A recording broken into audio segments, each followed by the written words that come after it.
book friends, this is Kat. Welcome back to my channel.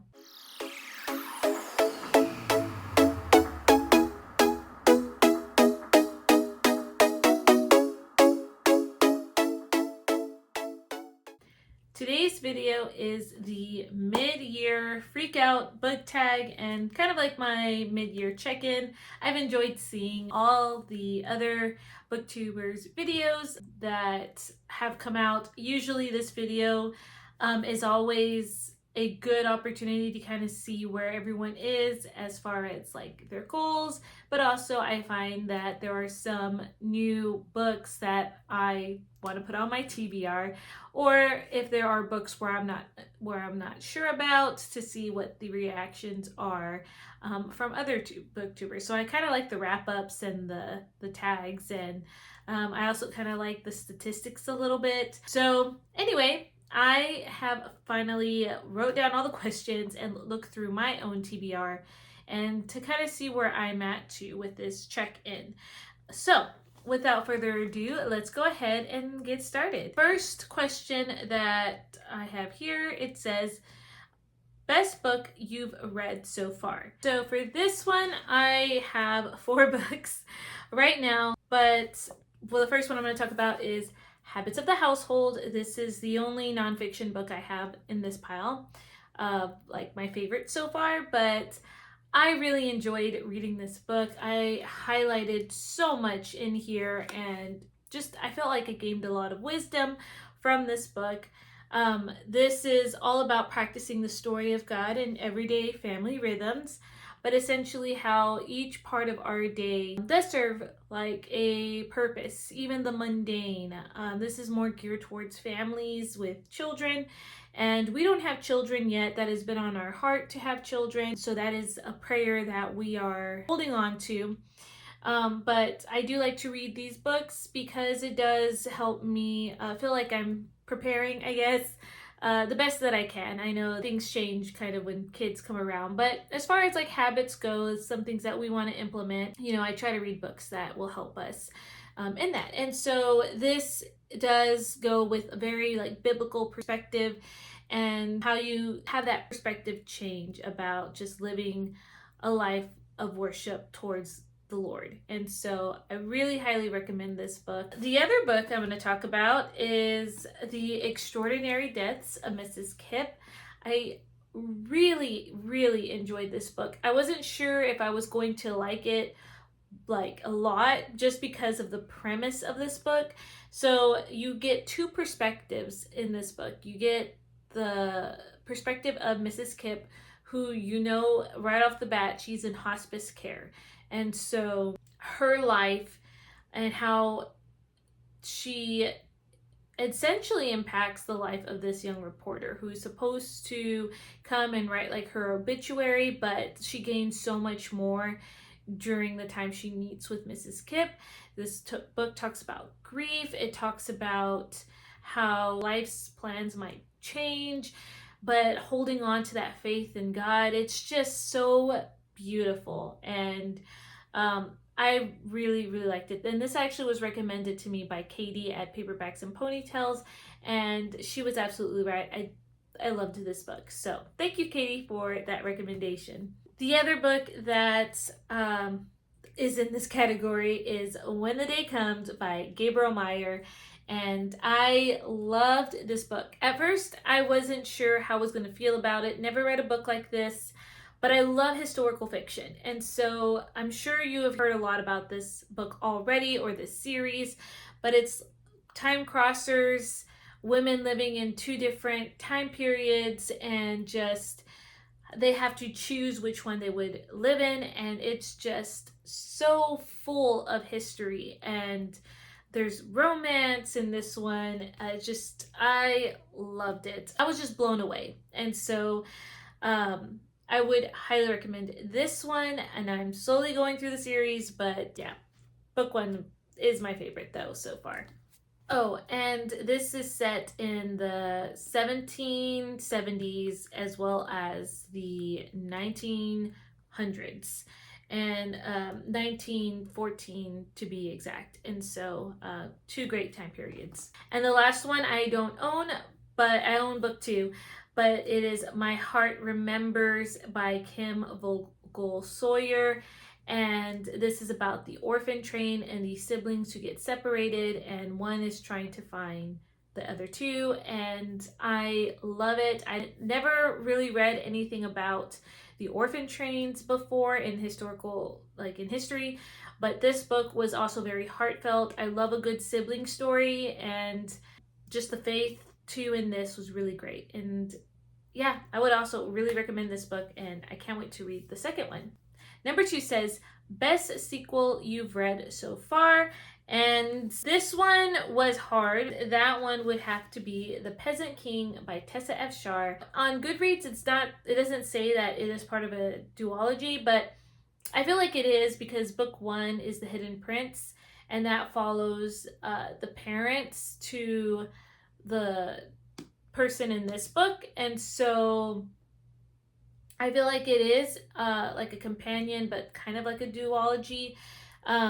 So you get a lot of like the what happens in the first book in this book, if that makes sense. This one I really enjoyed, and I just finished it, so it's kind of more fresh on my mind, but I think I liked this one better than the first book, like slightly. But the character here struggles with a fear, and just talking about it in this book and just the faith content that Tessa puts in here really speaks to me, and I just felt more connected with this character and some of the fear that she has been battling. Like, I have struggled with certain fears, and just there was one section in here that really spoke to me. And so anyway, I thought that this was a really good sequel. Number 3 says, new release you still want to read, and that has to be For a Lifetime by Gabriel Meyer. This is the 3rd book in the series of her Timeless series, and that is en route as I am filming, but I am so wanting to read this book. It is on my TBR for this month. Number 4 says, most anticipated book for the second half of the year. Okay, I have 2 for these.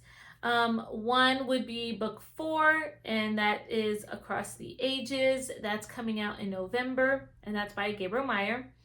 And the other one is The Queen's Cook by Tessa F. Shar, which is also coming out in November.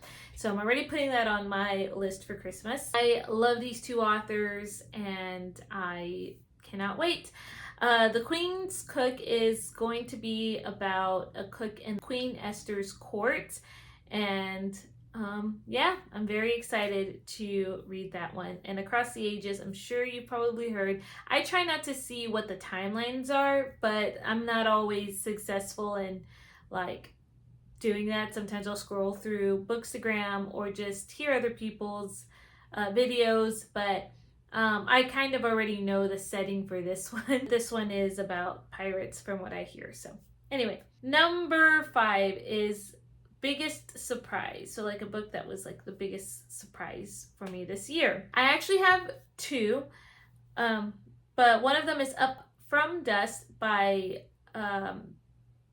Heather Kaufman, and I read this through NetGalley, and it was a big surprise for me because I guess I can get pretty picky when it comes to biblical fiction. There are some biblical fiction authors that I didn't really like a lot of their fiction from, just because I feel that there's a fine line between a lot of liberty for certain things. And even in my Tessa F. Shar books, which I know that she does a lot of research and she really does use scripture, I know that there are some books that tend to take a little bit more liberty than other books, if that makes sense. And so this one, I've never read a Heather Kaufman book. This might have been her debut novel, I'm not sure. But I did kind of come into this a little hesitant, and I ended up really liking it. That one was one, and the other one was a poetry book, which I am not a poetry reader usually. I am going to put on this list Home of the Brave by Catherine Applegate. I ended up really loving it. I think I gave it 5 stars if I'm not mistaken, and that was a huge shock to me. So this is about a little boy who escapes from, I can't remember what country in Africa, but he comes over by plane and he talks about his time in Minnesota in the winter and first time he sees snow, and he's kind of holding out, hoping his mom will come to him because they got separated. And I really enjoyed this book, and I thought the writing was phenomenal. And yeah. Number 6 says a new favorite author. So Gabriel Meyer is a new favorite author. I've only read 2 books, but I already feel like she's going to be a favorite author. And Catherine Applegate, which again surprises me because I don't really read middle grade, which I think is her specialty, but I've rated 2 middle grade books 5 stars from her, and I have one on my list for this month. So, okay, number 7 says newest fictional crush. And I don't really like that fictional crush thing, and I like how Tay from Tales and Treats worded it, because I do agree with her on that. So I think I'm going to tweak it like she did, but I'm going to say my newest favorite male character. And for that, I would have to say Henry from When the Day Comes. I really liked his character in here, and that's all I'm going to say about it, but he would have to be the answer for that one. Number 8 says book that made you cry. If you've been on my channel, you know I don't really cry with books, but I do get very emotional or misty-eyed, and so I put all the books that kind of gave me misty-eyed or just like overwhelming emotion. And there are a couple of those, and I was actually very surprised, but I'm just going to list them off here. The first one, which is The Letter Keeper by Charles Martin, and it's the second book in his A Murphy Shepherd series.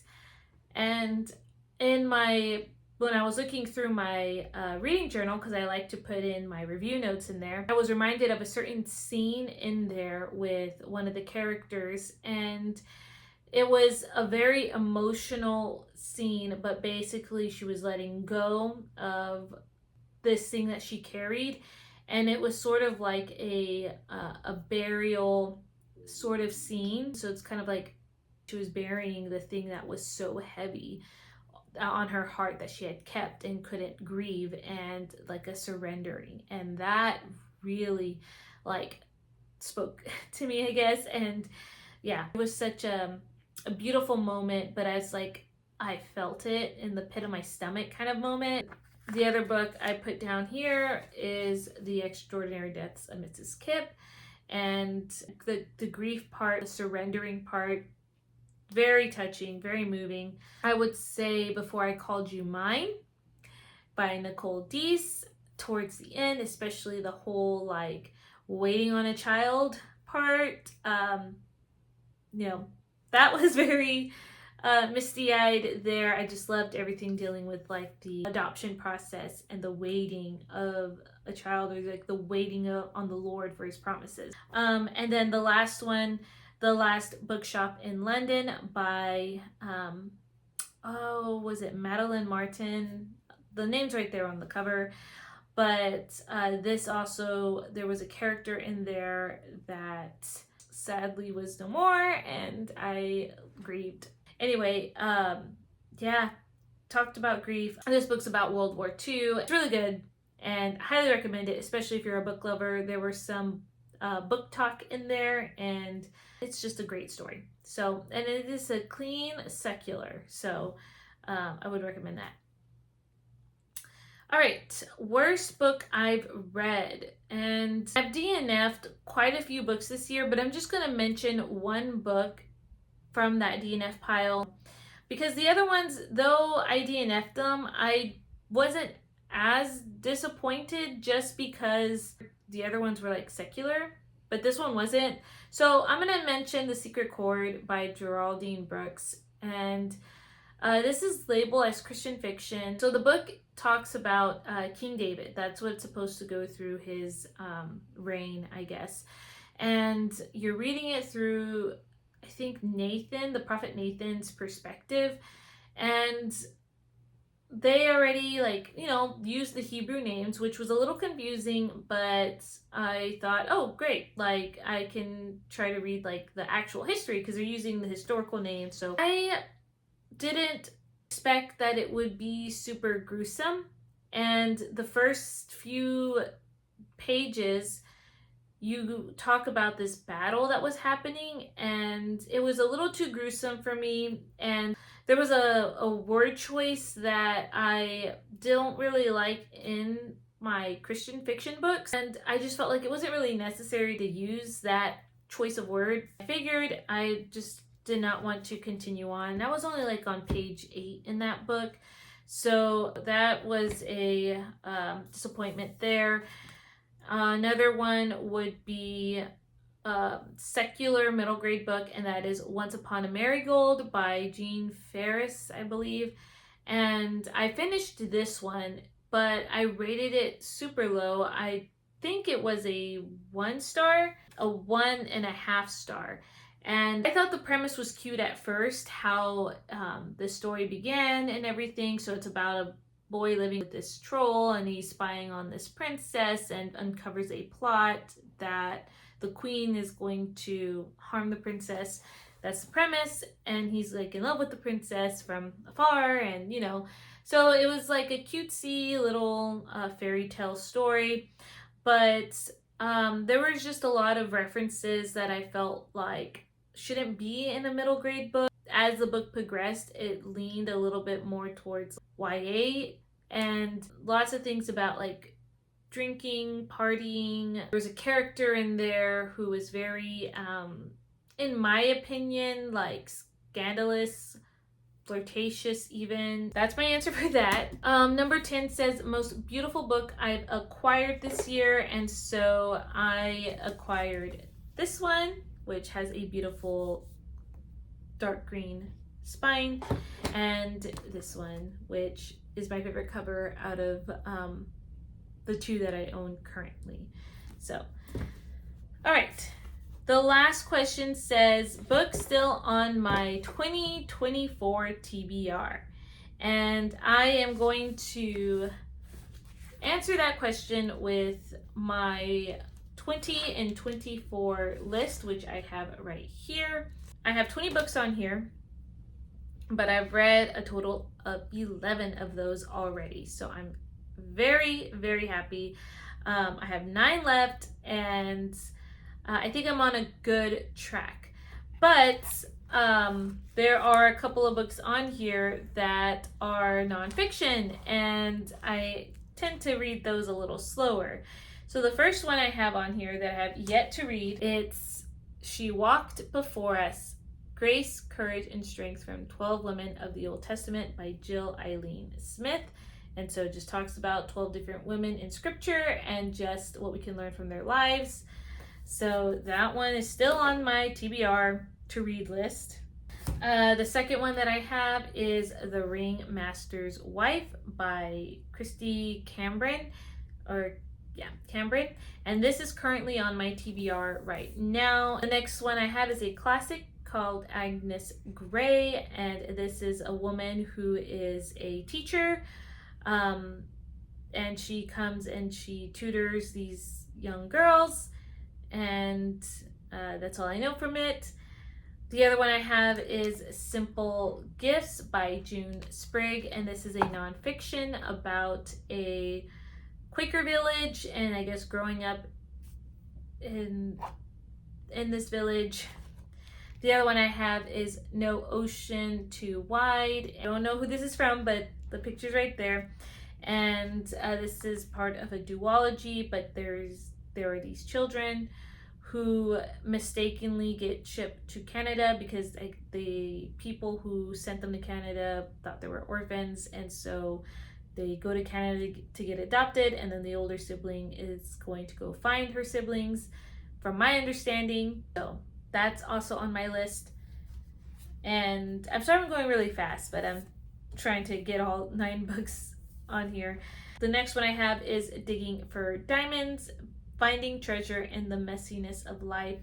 This is by Kathy Madivan, and this is essentially a book that has us digging deeper into like our identity and strength in Christ, and yeah, just kind of like finding our purpose. In addition to that nonfiction, there's another nonfiction called Dance, Stand, Run, The God-Inspired Moves of a Woman on Holy Ground by Jess Connolly. And that's a really pretty cover. Holiness and see, grace is always good news, but have we forgotten about holiness? And so how to be a holy woman, that you can change the world but not be changed by the world. The next one I have is A Distant Melody by Sarah Sundin. I did not get to this book in March like I wanted to, but this is about World War II. And Allie, she is like engaged to marry a man that she doesn't love, but then she ends up finding this guy that she keeps, I think, a letter correspondence with. And he's in the war in Europe, so she might have ended her engagement with the other guy. I don't know, but there's that.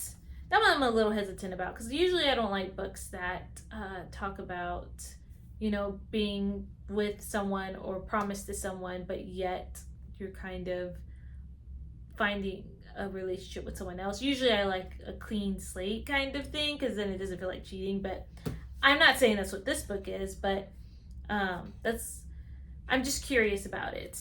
And then the last book on this list is A Light on the Hill by Colin Cassette, and that's also a beautiful cover.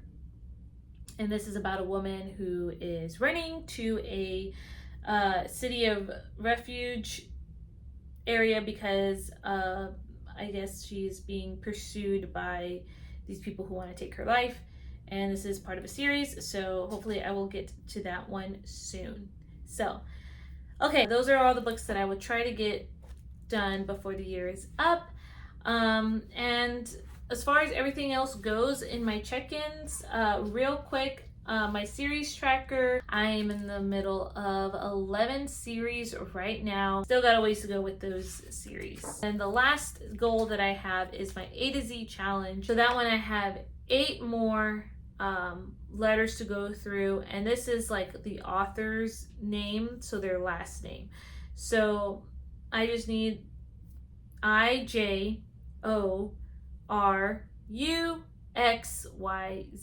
So those are usually the harder ones for me, the X, Y, and Z.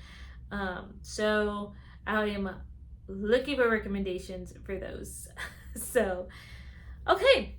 That is my mid-year wrap-up, and I hope you enjoyed seeing the statistics and everything, and I am curious to even hear from others about your wrap-ups, how y'all are doing with y'all's goals, and I hope you guys are having a great rest of the day, and I will see you guys in another video. Bye.